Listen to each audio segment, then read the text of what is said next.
Hi everyone, welcome. I'm down here in my wormery preparing to check in on a couple of worm bins. They're the ones that you see right here on the shelf behind the information board. And the information board gives us some details about the systems. As you can see, they're both labeled as ENC, and ENC is my abbreviation for European Nightcrawler. These buddy bins, they're not the same age. The older of the two is 304 days of age, and the younger is 280 days of age. And you might recall that the younger bin is the one that we've been trying to run a compostable bag in now. It's been 162 days that thing's been in there.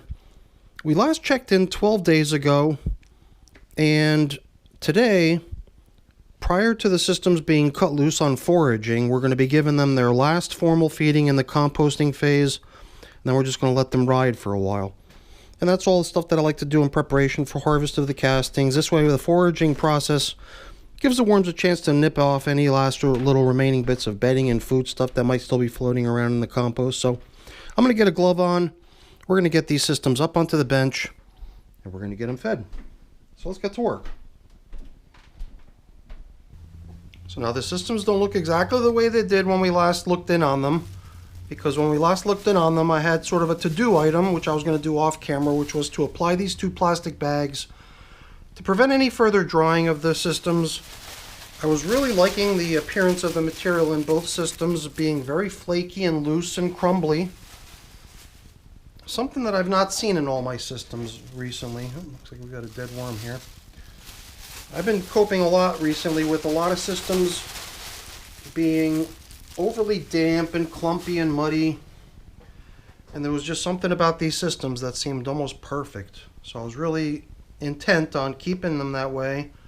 I'm definitely seeing a lot of springtails scattered out on this piece of top covering newspaper. And it's also kind of interesting how this piece of top covering newspaper appears to have gotten nibbled away through the hip, so to speak, and in many other places. My idea was that maybe we could just come back in with these top covering papers, as well as these coffee filters that just serve as feeding zone indicators, kind of drape them back out over the top surface after we finish, and then see what we could do about prompting some serious worm activity onto these objects. So it would be kind of nice to see that these objects have been nibbled away and done away with by the time we get to trying to harvest the castings and relocate the worms. My thought was to try doing something I did a few months ago, perhaps 7 months ago, when I launched off some breeder buckets, which was to pretty much scoop the material out of these bins, run them through my shaker.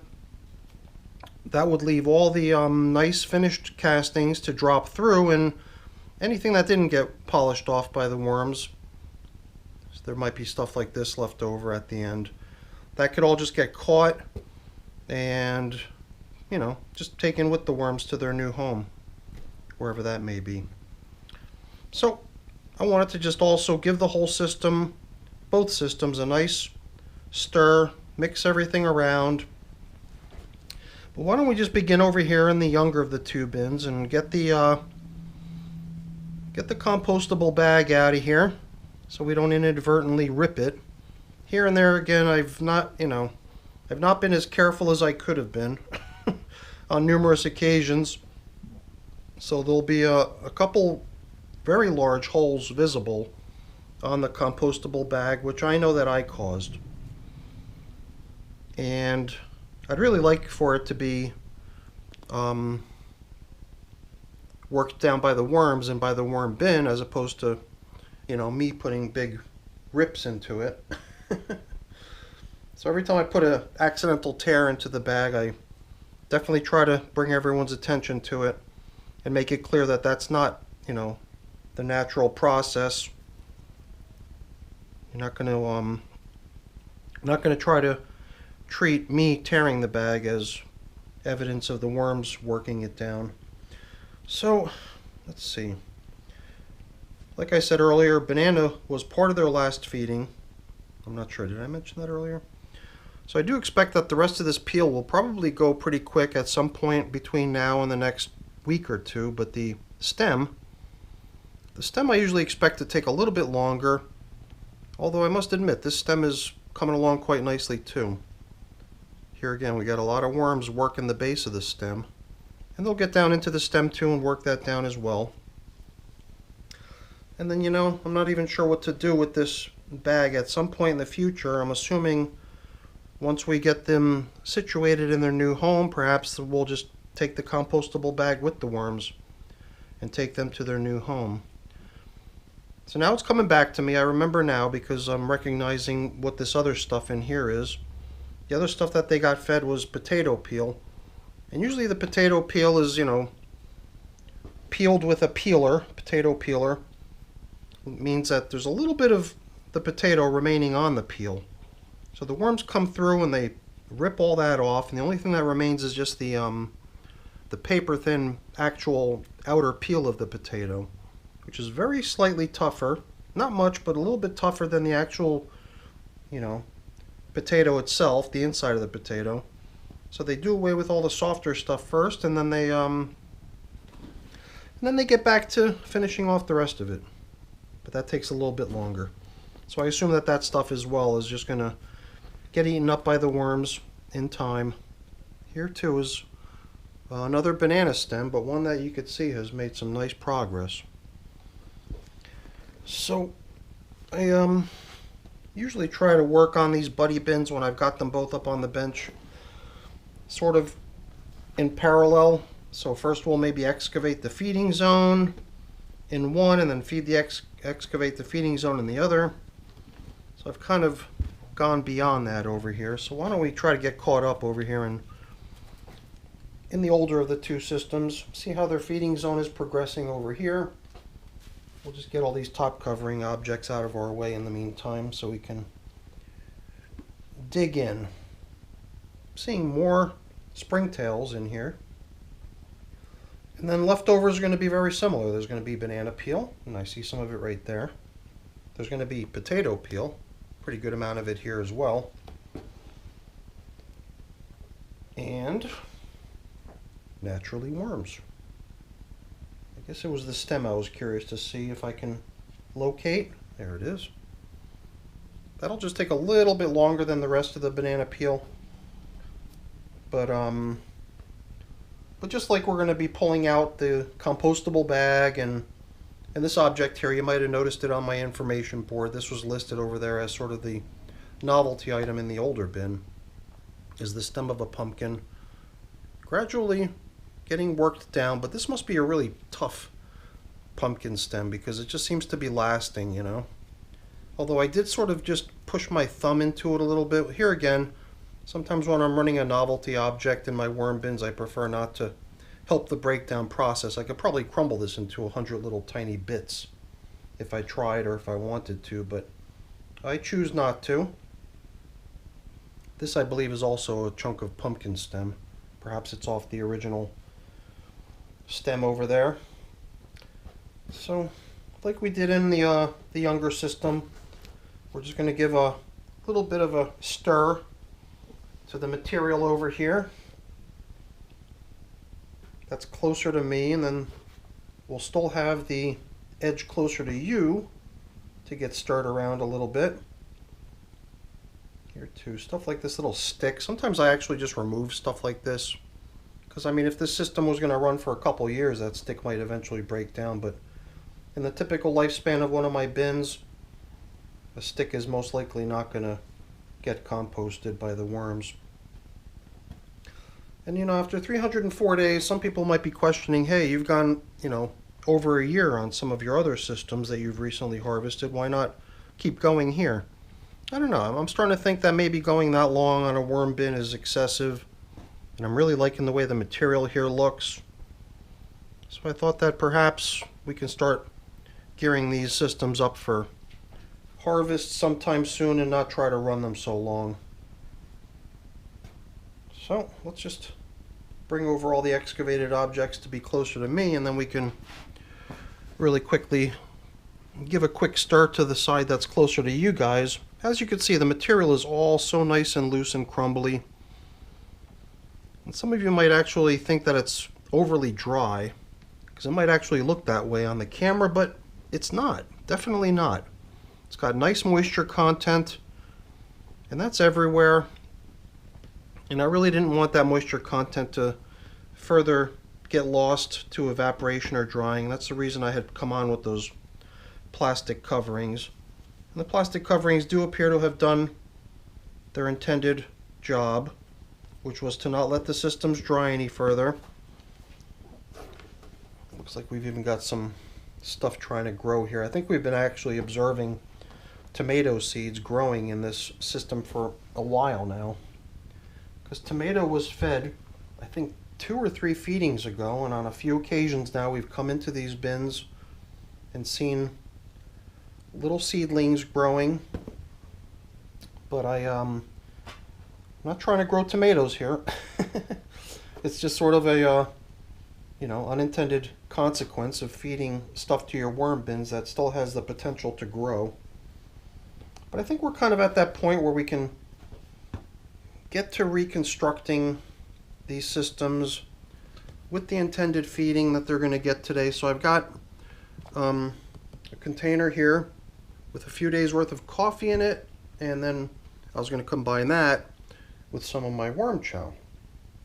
So like I said earlier, my thought was to see if we can help those top covering pieces of paper that we had. Try to kind of drive them towards completion by really making them interesting for the worms to come and nibble on. So I thought that instead of kind of dumping the food down into a little gully like I usually do, I thought I would return the top coverings but then place the foods out onto the top coverings. And in the case of the younger bin here, we're just going to kind of treat the compostable bag as a top covering as well, which is kind of good because the top covering sheets of newspaper over here in the younger bin are really much further gone than over in the older bin. For whatever reason, the top covering paper has survived quite nicely in the older bin. And there's these other food objects too, which we can drape out onto the top coverings too, hopefully increasing the appeal even more. And then on can come our, let's not forget, we want to get this spread out as big as it can be. And then we'll bring in these other food items. There's some little remnants of this and that, mostly potato peel, I believe, when I see something that looks like that.